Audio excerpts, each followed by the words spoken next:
आज का हमारा टॉपिक है what is an independent judiciary.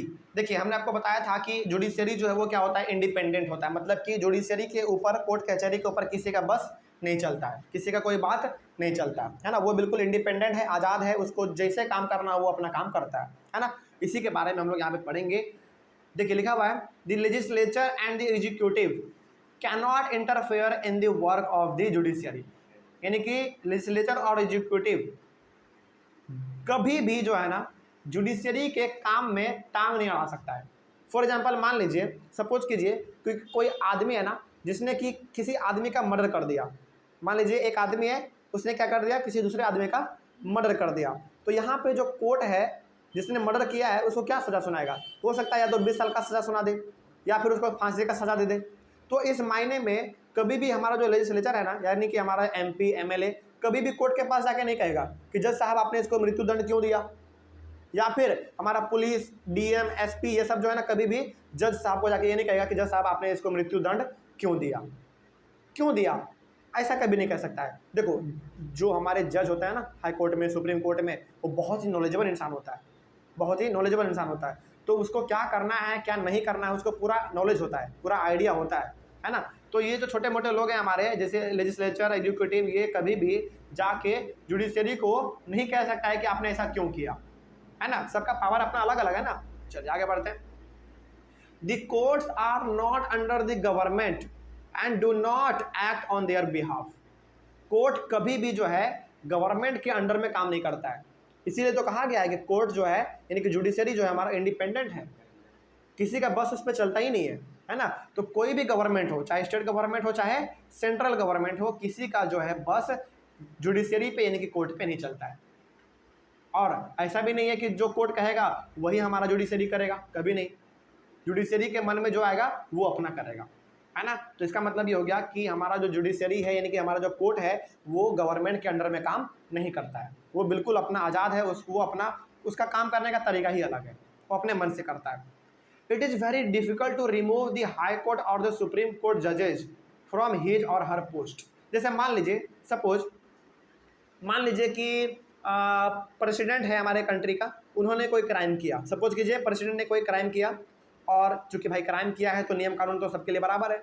तो सुप्रीम कोर्ट क्या करेगा? सुप्रीम कोर्ट या फिर हाई कोर्ट उस प्रेसिडेंट को भी सज़ा सुनाएगा, है ना। तो यहाँ पे प्रेसिडेंट ने कोई क्राइम किया और उसको सज़ा सुना दिया, तो यहाँ पे गुस्सा किसको आ गया? प्रेसिडेंट को गुस्सा आ गया कि अरे भाई हम तो प्रेसिडेंट हैं, तो हमको सज़ा कैसे दे सकते हो, है ना। तो यहाँ पे अब प्रेसिडेंट क्या करेगा? उस जज को अपने पोस्ट से हटाना चाहेगा, यानी कि बदला लेना चाहेगा। बदला तो भाई लेना हर कोई चाहता है, यानी कि हर इंसान का ये बिहेवियर है, बदला लेना चाहेगा। तो क्या यहाँ पे प्रेसिडेंट के पास ये पावर है कि जज को अपने पोस्ट पर से हटा पाएगा? नहीं, प्रेसिडेंट के पास बिल्कुल ये पावर नहीं है कि किसी भी जज को उसके पोस्ट से हटा दिया जाए। पोस्ट से कब हटाना है, कैसे हटाना है, इसके ऊपर भी एक बहुत लंबा सा क्लास हमारा चल सकता है। खैर उसके बारे में कभी बात करेंगे। देखो, जज का जो अपॉइंटमेंट होता है ना, यानी कि कौन ऐसा आदमी है जो कि सुप्रीम कोर्ट का जज बनेगा, हाई कोर्ट का जज बनेगा, इसके लिए बहुत लंबा प्रोसेस है। ऐसा नहीं कि किसी को भी चुन लिए, हाँ भाई तुम जाके सुप्रीम कोर्ट का जज बन जाओ, हाई कोर्ट का जज बन जाओ, ऐसे नहीं होता है। ऐसा बिल्कुल भी नहीं होता है। यदि ऐसा होता तो सोचो, कोई भी आदमी पैसा दे के बन जाता जज, किसी को भी मृत्युदंड दे देता, किसी को भी 20 साल का उम्र कैद सुना देता, 20 साल का या फिर उम्र कैद सुना देता। ऐसा नहीं होता है।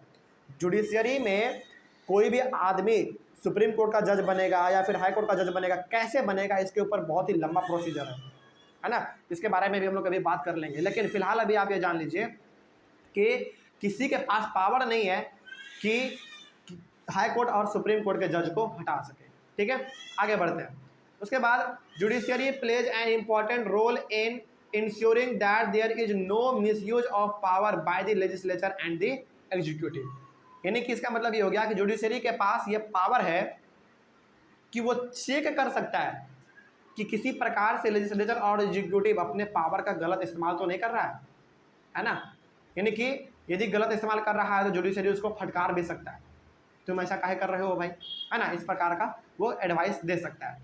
उसके बाद also judiciary plays an important role in protecting the fundamental rights of citizens. सही बात है, यानी कि किसी भी आदमी का जो फंडामेंटल राइट है यदि उसको छीना जा रहा है, कोई इसको फॉलो ही नहीं करने दे रहा है, तो इसमें भी हमारे फंडामेंटल राइट को प्रोटेक्ट करने का काम किसका है? जुडिशियरी का है। Because anyone can approach the courts if they believe that their rights have been violated। यानी कि किसी भी आदमी का यदि फंडामेंटल राइट छीना जा रहा है, उसको अपने मन का मर्जी नहीं करने दिया जा रहा है, तो वो कोर्ट के पास जा सकता है, कंप्लेन कर सकता है और अपने राइट को अचीव कर सकता है। ठीक है, तो ये पूरी तरीके से जो है ये इंडिपेंडेंट जुडिशियरी है। तो आपको आप समझ में आ गया कि जुडिशियरी को हम लोग इंडिपेंडेंट क्यों कहते हैं, क्योंकि इसके ऊपर किसी का बस चलता ही नहीं है, ये पूरी तरीके से अपने आप में आज़ाद है। ठीक है, चलिए ये टॉपिक हमारा यहीं पे खत्म होता है। अगले वाले क्लास में हम लोग स्टार्ट करेंगे एक नए टॉपिक को जिसका नाम होगा what is the structure of courts in India. ठीक है, चलिए थैंक यू वेरी मच।